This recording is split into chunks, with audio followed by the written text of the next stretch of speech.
Truth terror में आप सभी का स्वागत है। दोस्तों, आज का वीडियो बहुत ही दिलचस्प होने वाला है क्योंकि आज हम बात करने वाले हैं टाइम ट्रेवल के बारे में, जिसे आसान भाषा में समय यात्रा भी कहा जाता है। वैसे तो इतिहास में ऐसी कई घटनाएं घट चुकी है जिन्हें समय यात्रा से जोड़कर देखा जाता है, और आज हम आपको ऐसी ही एक सच्ची समय यात्रा की घटना के बारे में बताने वाले हैं। तो चलिए ट्रूथ टेरर के साथ इस अनोखे सफर पर और जानते हैं समय यात्रा की एक ऐसी ही सच्ची घटना के बारे में। तो यह घटना जून 1951 की है, जब एक रात 11 से 11:30 के बीच अमेरिका के न्यूयॉर्क टाइम स्क्वायर के सामने एक आदमी अचानक से प्रकट हो जाता है। उसे देख आसपास के तमाम लोग आश्चर्यचकित हो जाते हैं क्योंकि उस व्यक्ति का पहनावा वहाँ के सभी लोगों से बिल्कुल अलग था। उस व्यक्ति ने 18वीं सदी के कपड़े पहने हुए थे और वह व्यक्ति भी आसपास का माहौल देख हैरान और परेशान लग रहा था। उसकी घबराहट देख ऐसा प्रतीत हो रहा था कि मानो उसे लग रहा हो कि वह किसी अलग ही दुनिया में आ गया हो,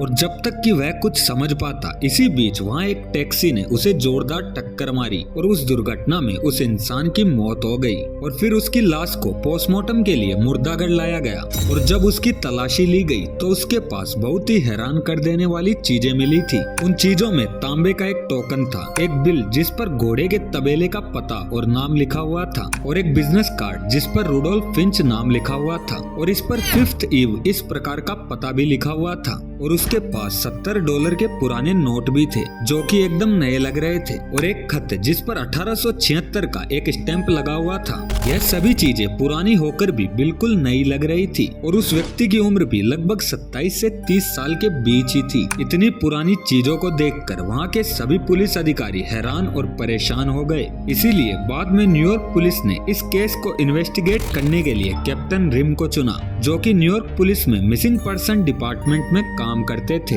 और फिर कैप्टन रिम उस मृत इंसान के परिवार की तलाश में जुट गए। उन्होंने उस बिल और टोकन के अनुसार तबेले और सैलून की खोज करनी शुरू कर दी, लेकिन इस तरह की कोई भी जगह उन्हें कभी नहीं मिली। फिर उन्होंने वहाँ के पुराने बड़े और बुजुर्ग व्यक्तियों से पूछताछ की, और उनको भी इन जगहों के बारे में कुछ भी मालूम नहीं था। उस बिजनेस कार्ड में जो पता मिला, वहाँ पर 5th ईव का एक ऑफिस था, और वहाँ पर कोई भी रुडोल्फ फिंच नाम के व्यक्ति को नहीं जानता था। उस व्यक्ति के पास मिले बिजनेस कार्ड से यह अनुमान लगाया जा रहा था कि उस व्यक्ति का नाम रुडोल्फ फिंच है। और फिर कुछ दिनों बाद कैप्टन रिम को एक टेलीफोन डायरी में एक नाम दिखा। वह नाम था रुडोल्फ फिंच जूनियर, और टेलीफोन डायरी 1940 की थी। उसके बाद कैप्टन रिम जल्द से जल्द उस पते पर पहुंचे, और वहां जाकर पता चला कि रुडोल्फ फिंच जूनियर की मौत तो 5 साल पहले ही हो चुकी है, मगर उनकी विधवा पत्नी फ्लोरिडा में रहती है। उनकी पत्नी का पता मिलने के बाद कैप्टन रिम उनसे मिलने गए, और उसके बाद जो सच्चाई सामने आई उसने सभी को हैरान कर दिया, क्योंकि रुडोल्फ फिंच जूनियर की पत्नी ने जो बातें बताई वो बहुत ही चौंका देने वाली थी। उनकी पत्नी ने बताया कि रुडोल्फ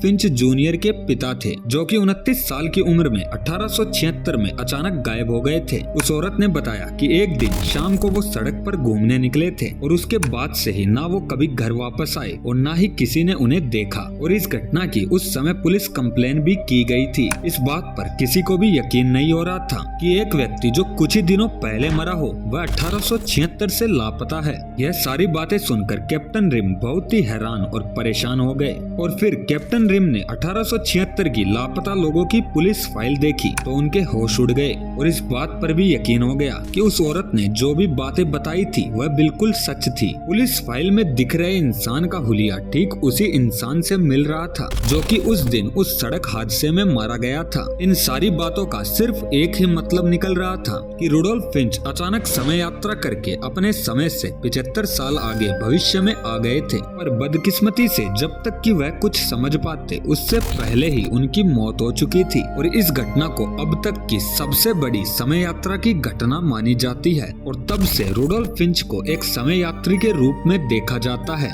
जो अपने समय से अचानक समय यात्रा करके भविष्य में 75 साल आगे आ गए थे। इंसानी इतिहास में ऐसी कई सारी घटनाएं घट चुकी है जिन्हें समय यात्रा से जोड़कर देखा जाता है, लेकिन अभी भी वैज्ञानिकों के पास इनके कोई पुख्ता जवाब नहीं है। तो आपकी इस घटना को लेकर क्या राय है, हमें कमेंट सेक्शन में जरूर बताएं। और अगर आपको ये वीडियो अच्छा लगा तो वीडियो को लाइक और चैनल को सब्सक्राइब करना ना भूलें।